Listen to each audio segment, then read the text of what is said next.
Assalamualaikum warahmatullahi wabarakatuh. Perkenalkan, nama saya Syaira Nurul Kaila dari kelas 12 IPA 4. Di sini saya ingin membacakan bab hal-hal yang membatalkan sholat. Hal-hal yang membatalkan sholat ada 4. Yang pertama, berbicara. Ada beberapa perincian dalam hal ini. A. Ketika yang diucapkan banyak, 4 kalimat atau lebih, maka sholatnya batal secara mutlak, baik sengaja atau lupa. B. Ketika yang diucapkan sedikit, tidak lebih dan 4 kalimat secara URV, maka sholatnya batal jika disengaja. Batasan ucapan yang bisa membatalkan sholat adalah ucapan yang layak digunakan komunikasi dengan manusia.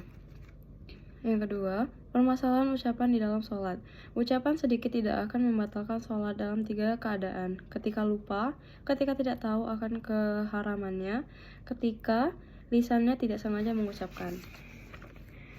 2. Mengucapkan satu huruf tidak membatalkan sholat meskipun dengan sengaja, kecuali dengan keadaan maka membatalkan sholat. Ketika terbaca mat panjang, ketika memahamkan seperti ucapan fa dari masdar awi koya yang mengandung makna ja kolab, atau ucapan a dan masdar awi ayah yang mengandung makna kumpulkanlah. Ketika bertujuan main-main, sebagaimana ungkapan penyusun Safwatu Az-Zubat tidak berkata pada manusia secara sengaja dengan 2 huruf atau 1 huruf dengan membaca mat, atau memahamkan meskipun disertai terbawa atau menangis, atau zikir dan bacaan yang bertujuan untuk memberi pemahaman saja atau tidak niat apapun, atau berbicara pada orang yang bersin dengan doa yarhakumullah, atau menjawab salam orang mengucapkan salam. 3. Seandainya membaca ayat Al-Quran yang mengandung makna berbicara pada orang lain malam kitab, seperti ya Yahya kuzil kitaba kuluwatar, hal Yahya ambillah Alkitab Taurat itu dengan sungguh-sungguh, atau ucapan ada hulu habi salimin aminin, masuklah ke dalamnya dengan sejahtera lagi aman. Apakah dapat membatalkan sholat ataukah tidak? Jawaban, terdapat 4 keadaan dalam hal ini. Bertujuan membaca Al-Quran saja, maka sholatnya tidak batal. Bertujuan memahamkan pada orang lain saja, maka sholatnya batal. Bertujuan keduanya, maka sholatnya tidak batal. Tidak bertujuan apapun, maka sholatnya batal. Seandainya di dalam sholat mengucapkan sighat, kata-kata yang menunjukkan ibadah seperti kemerdekaan, membebaskan hutang, wakaf, itikaf, atau nazar, tabarur, seperti ucapan wajib atas diriku karena Allah Subhanahu wa Ta'ala untuk melakukan itikaf di masjid ini, atau ucapan wajib atas diriku karena Allah Subhanahu wa Ta'ala untuk bersedekah 100 riyal. Apakah sholatnya menjadi batal? Jawaban, menurut Imam Ibnu Hajar, sholatnya tidak batal. Ar-Ramli sependapat dengan Ibnu Hajar di dalam masalah nazar, sedangkan dalam hal selain nazar, sholatnya batal menurut Ar-Ramli. Seandainya saat membaca bacaan di dalam sholat butuh untuk berdeham yang bisa menampakkan 2 huruf, apakah boleh melakukan itu? Jawaban, jika bacaan yang wajib seperti Al-Fatihah atau tasyahud akhir, maka boleh untuk berdeham jika bacaan tidak wajib, seperti surat, kunut, atau mengenaskan takbir itikol, takbir untuk berpindah dalam satu rukun ke rukun berikutnya, maka tidak diperbolehkan. Seandainya orang yang sholat dalam keadaan berpuasa dan ada dahak yang sudah sampai pada batas anggota luar makhrajnya huruf kho, serta sulit dikeluarkan kecuali akan terdengar 2 huruf, apakah diperbolehkan untuk mengeluarkannya meskipun akan mengeluarkan suara yang menampakkan 2 huruf? Jawaban, boleh dilakukan untuk menyelamatkan puasanya dan sholatnya tidak batal meskipun terdengar 2 huruf.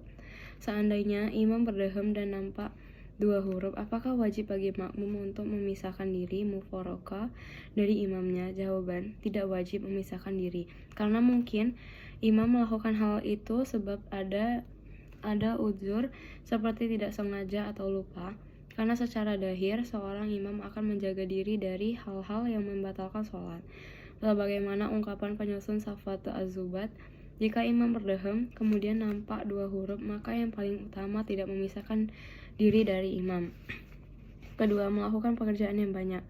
Pekerjaan yang banyak adalah 3 gerakan atau lebih meskipun disebabkan lupa, dengan syarat dilakukan secara terus-menerus. Batasan terus-menerus adalah sekira gerakan kedua dinisbatkan pada gerakan yang pertama.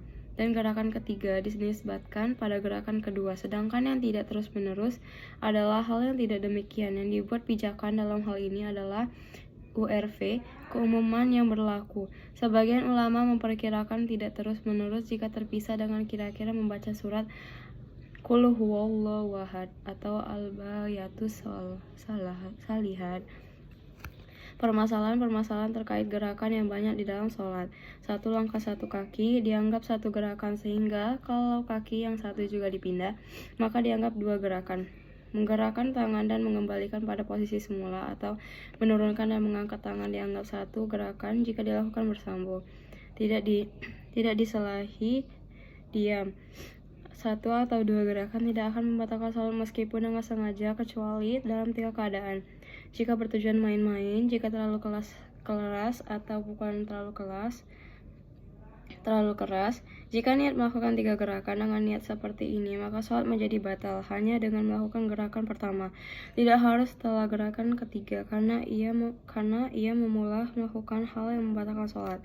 Tiga gerakan yang banyak akan membatalkan sholat kecuali dalam 4 keadaan, yaitu jika gerakan banyak tersebut dengan anggota yang ringan yang terkumpul dalam ungkapan sebagian ulama: bibir, telinga, dan lisan, zakar, kelopak mata, ujung jari.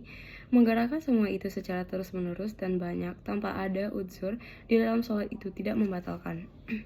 Jika gerakan tersebut tanpa disadari, tanpa ada ikhtiar, sebagaimana dalam kondisi sangat dingin, jika terkena musibah penyakit kulit dan tidak mampu bersadar untuk menggaruknya, jika sholat dalam kondisi sangat menakutkan, seperti situasi dalam peperangan. Ketiga, memakan sesuatu. Ada perincian dalam hal ini. Jika yang dimakan banyak, maka membatalkan secara mutlak, baik lupa ataupun sengaja. Jika yang dimakan sedikit, maka tidak membatalkan kecuali dilakukan dengan sengaja. Batasan sedikit dilihat dari URV-nya. Sebagian ulama mengukur sedikit dengan 1 atau 2 biji wijen. Perlu dimengerti bahwa makan yang banyak secara tidak sengaja atau lupa dapat membatalkan sholat, namun tidak membatalkan puasa, karena secara umum keadaan orang yang sholat sudah bisa mengingatkan bahwa dirinya sedang sholat. Sehingga sangat tidak layak kalau sampai lupa makan yang banyak, berbeda dengan orang yang berpuasa. Keempat, meninggalkan salah satu rukun sholat atau tidak memenuhi salah satu syaratnya sholat, sebagaimana ungkapan penyusun Safwatu As-Subad. Termasuk yang membatalkan sholat adalah meninggalkan rukun atau tidak memenuhi salah satu syarat yang telah dijelaskan. Saya akhiri. Assalamualaikum warahmatullahi wabarakatuh.